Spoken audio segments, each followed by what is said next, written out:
Alright, what's up everyone, Brandon here. We're gonna be doing NFL Week 1 takeaways, just everything about there. I have my notes right here, I'm just gonna go through them. So, we'll start off with the Cowboys-Eagles game. It was a good game. Now, am I saying the Cowboys would have won? No. But if he caught them late game passes, could he have? Yes. 100%. If CD just caught them passes, they could have won. Now, in the beginning, Cowboys' fucking line was better than anyone ever expected. But the defense struggled. Like, they allowed all those rushing yards from Saquon, which is going to happen. It's Saquon. But 3 points in the second half. That's amazing. A little late than that. And the way the Cowboys just started coming back, like, Eagles started off a good year. Except for A.J. Brown. Sorry to anyone's parlays that did that. But I don't know. It's hard to say. Like, will they continue to do that? Probably. No one's stopping Saquon. And Cowboys defense really sold in the beginning. Like, you let Jalen Hurts run 2 rushing touchdowns in that I think my 400-pound friend could do. Like, that's how wide open it was. Hey, but you take what you could get. Points is points. If CD didn't drop the balls, they probably could have had it. But CD was also the reason they were that far, like, coming back. So, in the end, did they have a bad game? I would say Cowboys, Eagles, neither of them had a bad game. You win some, you lose some. It's just not Cowboys year like always. Now, Chiefs. The Chiefs-Chargers game. Probably should have started with them. It was Friday. Forgetting my mind. But, so, the Chargers right guard was tired the whole game. He was always getting oxygen. I don't know what was going on. And now it's like, oh, he has an undisclosed illness. Don't know what that is. But the wide receiver, Quentin Johnston, no one expected him to be doing this good. I didn't. A lot of people didn't. A few people did. 5 catches, 79 yards, 2 touchdowns. Beautiful. Chargers went off. Now, am I saying their defense went off? It's debatable. They stopped them. But it's also because the Chiefs. Worthy's injury? First, you got Rice, who's suspended till the Raiders game, I believe. But that's further on. We'll get to that. Worthy. Now, they keep saying Worthy was supposed to have a deeper route and cut too early, ran into Kelsey, but either way, Kelsey, Worthy, collision, injury, put him out. You don't want an offensive back in the same predicament as last season. Like, I don't know. I'm just looking at it, and it's right shoulder. Will he be available? Probably. So now you got to depend on your tight ends, your third stringers, and then obviously Pacheco, like you were. They did good there. Mahomes, I mean, he didn't do bad, but neither did Herbert. Herbert went off. 13 of 16 passes. Can't complain. He did his thing. The Chiefs blitzed them, obviously. But no one expected Herbert to go this far off. Let's see. And he was scrambling, which no one expected. So next game, this game, the Colts Dolphins. Daniel Jones. Realistically, Daniel Jones has had the best quarterback game in football history. Obviously not the best quarterback. But 7 drives, converting points every drive. Never done ever before. 7 for 7. Daniel Jones got it done. I don't think there's anything bad to say about the Colts. Besides, maybe get Kenny Moore and Nick Cross more aggressive. Because they recorded sacks. They could have got a few more. And their blitz rate last year was horrible.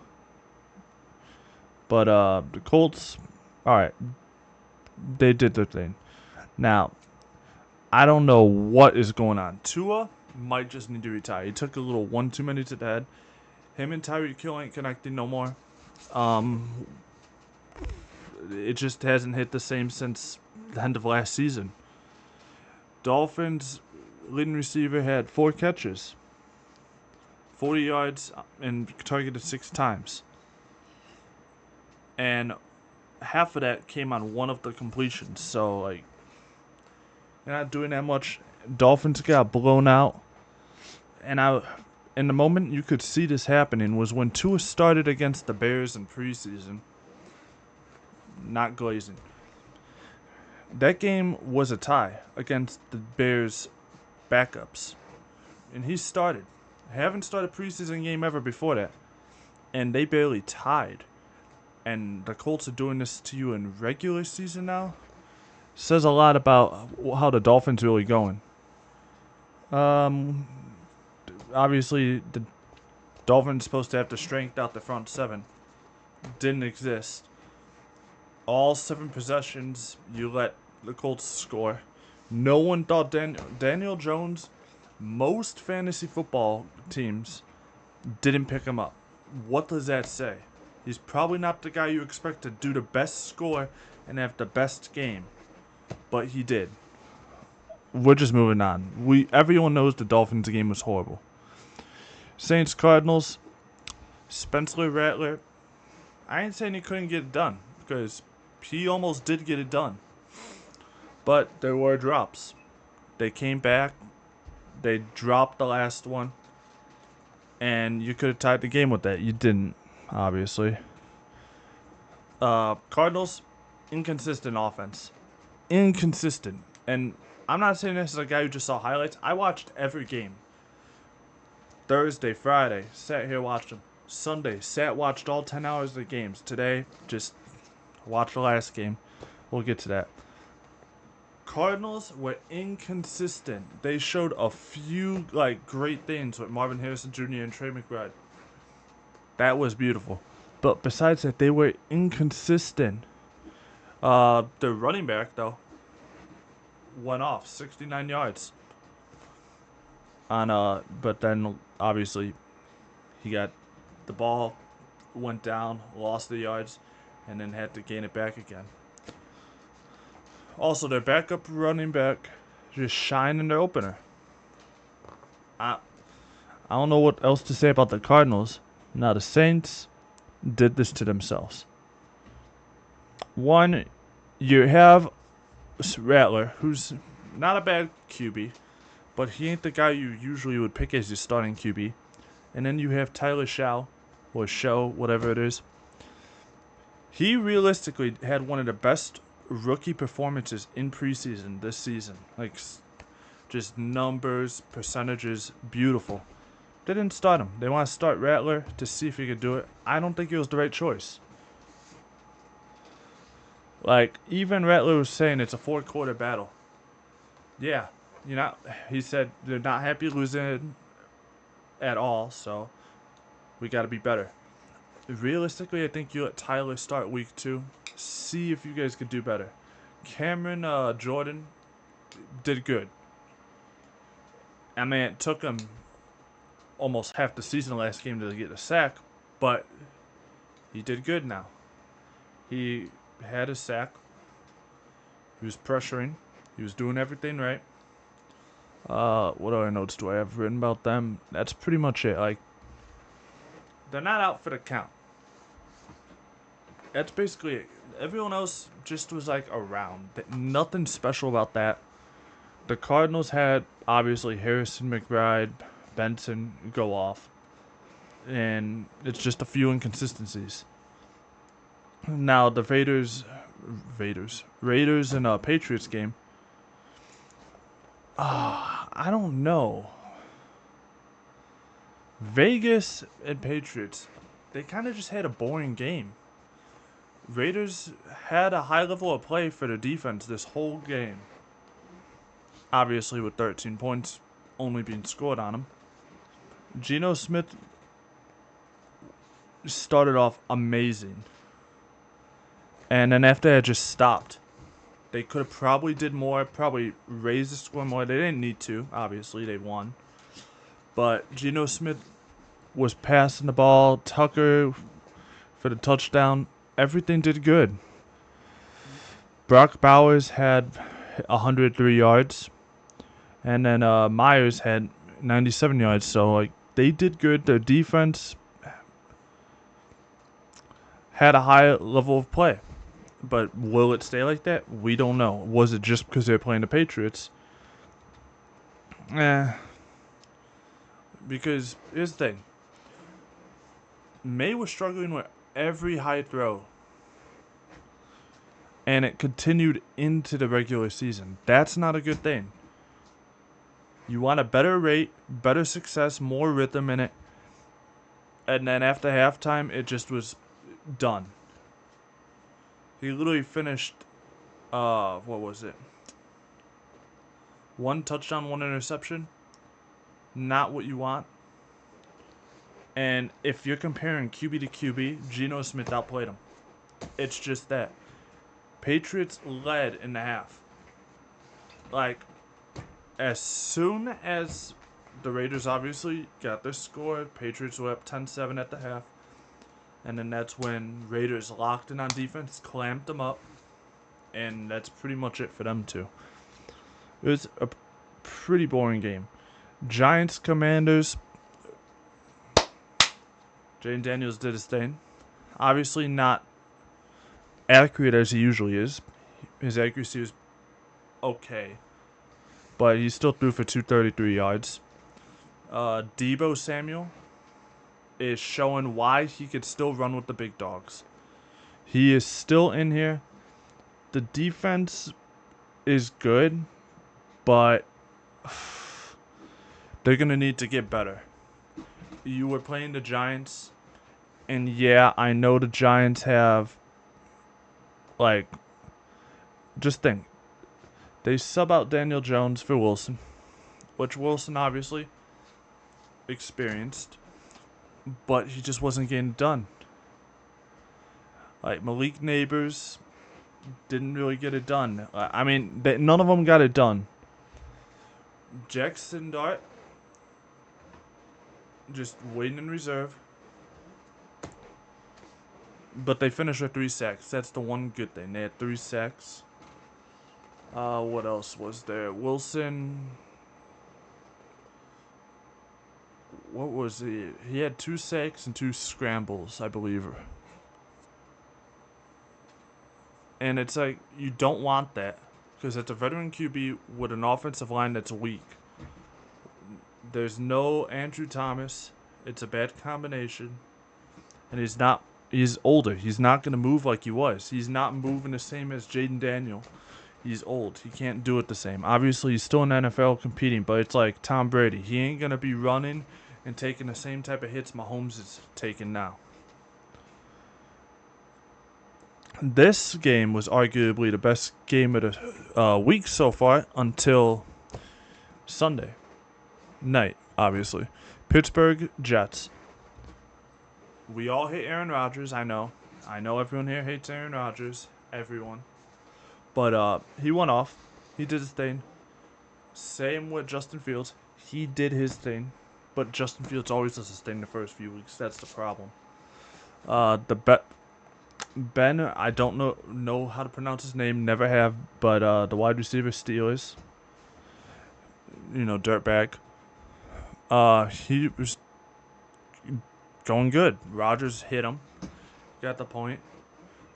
And the recover forced by Gainwell helped him out. It was just a good back and forth game.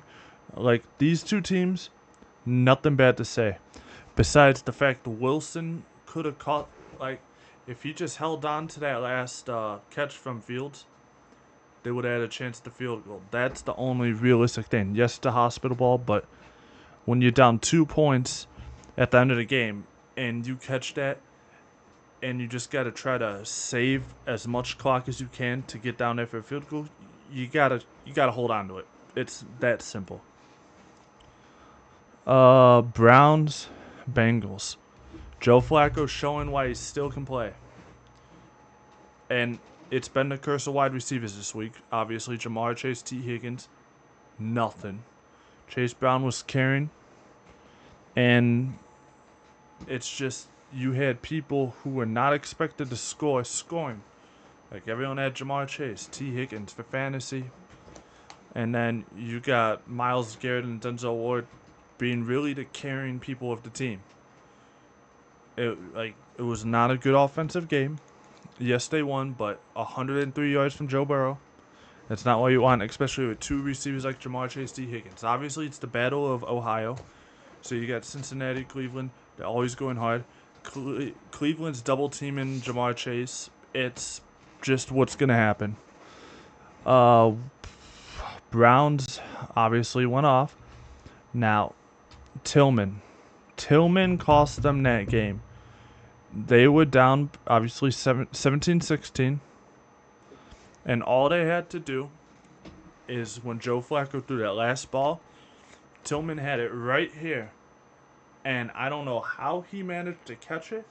And before he can hold on to it, it slides out over his shoulder like he tossed it up. Interception. Obviously not an interception on Joe Flacco's fault because that is a perfect throw to him where he needed. And they just needed to get that to get in field goal range, same as the Jets-Steelers game. But, yeah, that's sold. Browns definitely have a kicker problem. Dustin Hopkins was just shaky last year and a 9 field goal. But then, what's his name? Schmidt missed the extra point and a potential 36 yard. It's like minus a 1 point loss. Yeah, but that is a big thing when you need like 1 point ties it. So you missing field goals and 3 points. The extra point right there ties the game. The field goal wins the game. Inconsistencies. Let's see. Next we got Falcons and Buccaneers. This game was just. This is number 4 for top games this week. Now the Bucks, they had some red flags, and was it worth celebrating? I don't know. There's definitely rust for Baker Mayfield, who didn't play in preseason and then missed deep balls. But overall, Robinson honestly carried. The scrambles from Michael Penix Jr. and Emeka Egbuka. I know, man, the guy I was playing against on fantasy this week, thank God he had him on the bench because he cooked. I have a guy who's talking about, hey, trade him for A.J. Brown. I don't know about doing all that. But, because he's a good person to have on the bench, if anything, especially with that performance. Like, the people you want, the underdogs you don't choose, you want them on the bench. This is one of them. Turning point was when the Bucks were trailing, and then the 4th and 1 happened. A turnover on downs that changed the game right there. Let's see. The Falcons. It's literally just Falcons offense that went off right there. Like, Falcons offense went off. Started was right there, and then Tampa Bay 23-20. I don't know what else to say. What else we got? We got Panthers, Jaguars. Honestly, the second most boring game besides the Colts Dolphins. And there was a point where there were multiple games on. This one had rain delay. I just turned it off at the end. Because at the end, they were literally just running down clock to end game. Jacksonville. I mean, obviously their kicker is great. 70-yard field goal that broke the preseason record. Yeah. Bryce Young, sacked, turnovers, 4th down stops. Jaguars went off on the defense. But is that great defense or just basic defense with bad calls from Panthers offense? Yeah, you need it. You're already down. And it's just not good luck for you guys. And Tank Bigsby, who is now obviously to the Eagles, traded today. No one expected that. But I didn't, at least. I don't know. I feel like the Jaguars are going to be in a bad situation overall, though, because Trevor Lawrence cannot be taking hits. So you have Trevor Lawrence taking hits. Then what do you have after? A bad situation. You're lucky you're playing the Panthers.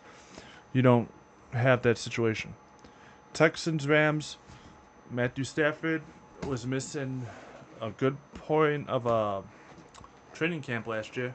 Well, last year. This year, with the disc in his back, and now it's kind of showing. But the defense didn't allow a touchdown, so that's a great point. Field goal, field goal, field goal. And the offense scored 14 points, which I think ain't the best thing. Because Puka Nacua, 130 yards for 10 catches, is pretty average. It's not like 70 for 150, which I know it's still crazy. Stafford did 245 still, though, for that. It's just not a lot of completing. And now he's over the 60,000 passing yard mark. Let's see. Texans, though. CJ Stroud was sacked 3 times. Pressured. He was dropping back. He was throwing some bad passes. Nico Collins, no touches whatsoever. He finished with 3 catches. And Nico Collins, I don't know. If you're a Pro Bowl wide receiver, you find no ways to get him the ball. It's just not something you do. And by the way, I know I'm not looking at the camera. I'm looking at my notes. It is what it is. Like, Nico Collins is for sure the biggest toll in their game plan. You get him the ball. Well, you have no touchdowns. Try something. Now, the Seahawks 49ers game. Sam Darnold showing why he should have stayed on Minnesota. He could still do it. You got Carbonate going off. Kenneth Walker going off. Kenneth Walker started, but Carbonate went off. Sam Darnold obviously went off. Let's see what else we got on here. Their defense needs a lot of work because George Kittle scored the first touchdown. And as soon as he did that, injured. I think it was hamstring. After that, Fred Warner had an injury scare. He was running to tackle him, and he got kicked with the back of his heel. So he came back in. Brock Purdy could not get it done. Interception after interception. And then their kicker missing field goals. Can't have that. They are damn near lucky their defense is good because, like I said, as soon as my friend had a bet on it, and I said as soon as the 49ers lost the ball and they were down or only up by how much at the time was that? Yeah. They were up. Yeah, I'm sorry. I'm losing my mind. I'm tired. It's 1 a.m. But they had the ball. My friend was going to cash out his bet. I'm like, don't do it because, look, the Seahawks have not scored a touchdown since the beginning of the game. It's been field goal after field goal, and they were down by 4 points at that time. I'm like, you can afford to just take that chance. 4 points. They need a field goal because that's all they can do. They got stopped even before that, so it don't matter. But I don't know. Seahawks can get it done. They just couldn't get it done today, I feel. Lions, Packers. It showed Micah Parsons. Is he really going to change the defense? Because,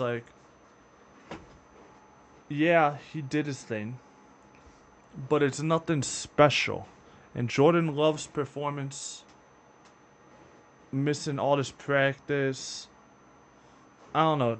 He played 5 for 7 with the touchdowns. But it's it don't help that the Lions player is ripping off the helmet and throwing it to get him up. You know what I'm saying? Jalen Reed got his touchdown toss, which was nice. And I don't know. Lions should be concerned. Their offensive performance wasn't there. And it don't help that Ben Johnson is now with the Bears and going to have to play them second week, knowing how they think. I think he made a lot of their tight end plays right there. Arnold was ruled out with another groin injury. Everyone's getting these groin injuries today. Nothing really happened with that. Titans, Broncos. Bo Nix was doing all right. Obviously not top performance, doing all right. Interception, dropped everyone's fantasy score. I know you're mad.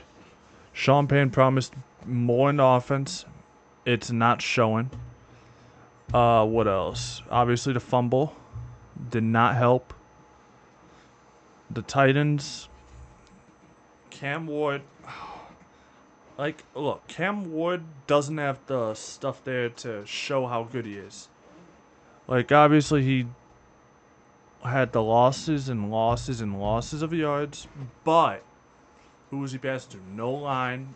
Same situation the Chicago Bears were in last season. No line, no time. You just have to move around the pocket, and all for 2 plays.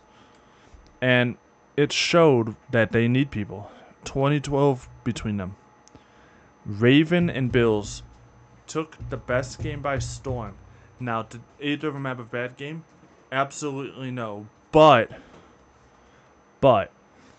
Derrick Henry carried Baltimore. And I will say this, him trucking through players, stiff arming players, taking them to the ground, carried. Now, obviously they lost 41-40. At the end of the game, 26-point comeback in 4 minutes and 50 seconds, I believe. Now, Josh Allen made it happen. Cook was going. Now, you definitely don't want to have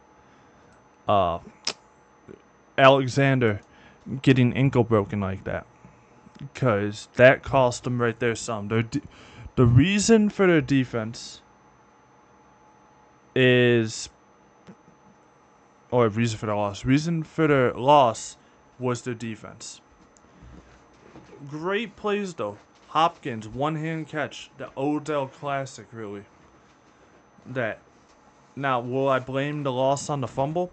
Definitely not, because Derrick Henry's the reason they got there. Yes, Zay Flowers had the passing catches, touchdown, obviously.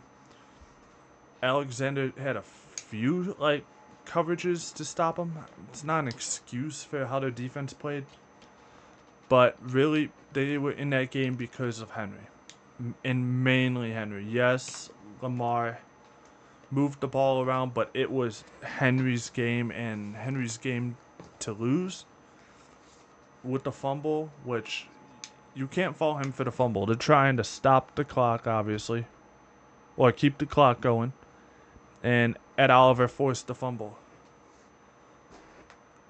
It's just not what you want to see. Obviously, they don't have that many losses, but to lose a game like this in the final 4 minutes is horrible.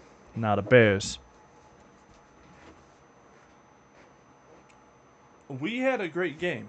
Now I will say that our team overall had a great game. I've been saying that this is one of the 4 hardest games of the season for us. Being, we don't know how they're gonna play. Obviously, it's a division game, week 1. Then I think the next hardest one would be the Ravens, the Bengals, and then the Eagles. That's just my personal opinion, just on how those teams are laid out. Bengals, not so much if they can't get these wide receivers going. But the issue is, J.J. McCarthy did not have it first half at all. And I said, this game is a make or break. McCarthy either does good and shows that he can last, which he ended up doing all right. Not great, not bad. Or he does horrible, gets forgotten about, it's done. Now, McCarthy was getting clamped all first half. The Bears were cooking, obviously. Caleb Williams was moving, no sacks the whole first half, moving in and out the pocket, getting passes off to DJ Moore, Adunze, all these people were getting passes. Beautiful, rushed his own touchdown. Had a great completion percentage, was 10 for 10 by the time he scored his rushing touchdown. Great plays. And then after the first half, the momentum was still there, but you're handing it off to DeAndre Swift, which he is doing great. Last season, he was not rushing great at all because the plays Eberflus was calling. But now he's rushing the ball. He'll get 5 yards. But then, oh, what's that? Oh, false start offense. Like, you can't have that. You get these rushing yards, amazing. Then you have a false start. But by then you can do more rushing yards. He gets 5 yards. But at that point, or 5, 6 yards, any more yards than that, and he was at, oh, 3rd and 10, 3rd and 12, multiple times, just due to bad false starts. You shouldn't be getting these as a professional team. If you're on the line, you should not be jumping at her. I'm going to keep saying it. That is the biggest loss. I think it was 127 yards lost due to flags for the Bears. Personally, that's what really cost the Bears the game today. And, like, anyone else could have their opinion on it, but realistically, McCarthy had a bad start. He finished alright. 3 touchdowns fourth quarter. That's a great finish. But the Bears should have also completed some scores later on in the game, or at least field goals. But the flags are not adding up. And then at that point, you have a touchdown at the end of the game under the last 2 minutes, or over 2 minutes, like 2:02. Caleb Williams is going off. 211 yards, I believe. He had like 60 rushing yards, almost 2 rushing touchdowns, a passing touchdown, and then obviously a defense to pick 6. Now, yeah, they had 3 defenders out, which is a big thing, especially with Jalen Johnson, one of the best corners in the league right now. And then you have Wright, who gets out injured. I don't even know how he injured himself, but with the pick 6 earlier in the game, then it shows them false starts are going to hurt. Because you're losing defenders, you need to convert, and it's just not going good. Do I hate their performance as a team overall? No, DJ Moore did his stuff. Everyone did their stuff. It's just these mistakes you can't make, which is the O-line and the flags and the pass interference, which one, personally, I don't believe was, especially, I believe it was to Jetta. I believe. Don't quote me on that. Go check it. But it was the one Jetta was running, and like it looked like he slipped, which Chicago Bears need to... I can't wait for the new stadium because their grass is almost as bad as Brazil's game last year. It's so bad. Everyone's slipping.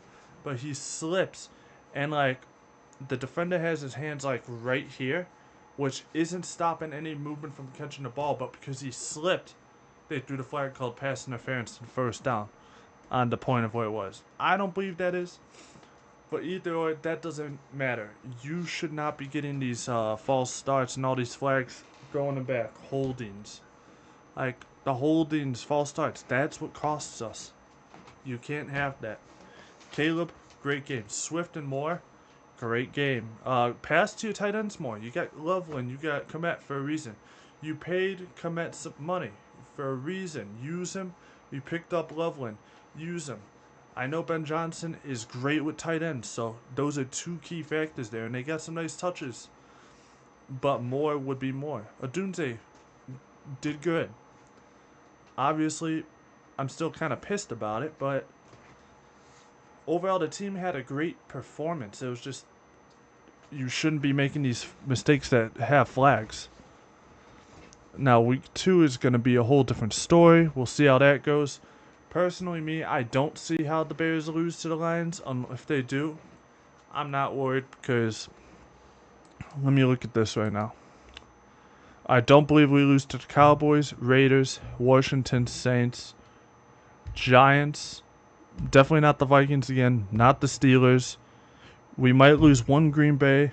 I don't see us losing to the Broncos. I don't see us losing to the 49ers, especially after their performance.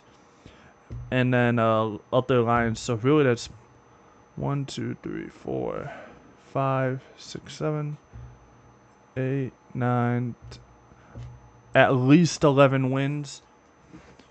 But I don't know. JJ McCarthy, he definitely has some stuff to learn because he was missing some... They both were missing some bad passes. Like, yeah, Caleb had a good overall, did overall good, but there was 2 to 3 passes that could have got the first down that would help. Obviously, you're a quarterback, you're getting rushed, you're not going to see everybody. Just like there was a few times Jetta was on an out route and not seen. It happens. Every team does it. I mean, look at how long Wilson got the ball in the Jets game, and then it was a hospital ball. So, I mean, that's pretty much it. What else is there? I don't know. Alright, I'm not even gonna edit this. I'm just gonna upload it to YouTube. If you enjoy this, I'm gonna do week 2. Whether you enjoy it or not, I don't care. I'm just going through the takeaways of this first week. Entertaining though. Entertaining indeed. Hopefully wide receiver, biggest takeaways from the whole week. Hopefully the wide receivers start playing, because it's making these parlays hard. It's making fantasy hard. I mean, Thielen. You get Thielen on the Vikings. What are you using him for? 0 yards. At least that's, people say he had a reception for yards, but I believe it was a reception at the line of scrimmage for no gain, because he has 2 points in fantasy, but it says for 0 yards. But I don't know. These wide receivers are not having it on the first week. So hopefully next week they do. Kickers. 49ers need a new kicker. I'm going to say that right now. I'm sorry. Chiefs need to get a wide receiver. I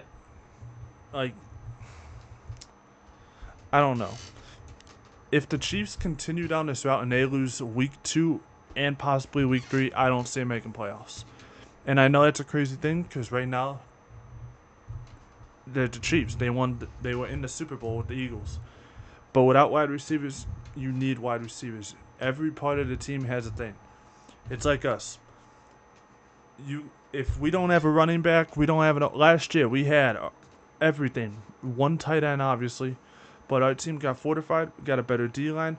I mean, one of the best red zone defenses in the NFL now. And then you got an O line. Look at all the time he has in the pocket now. And took 1 sack, obviously.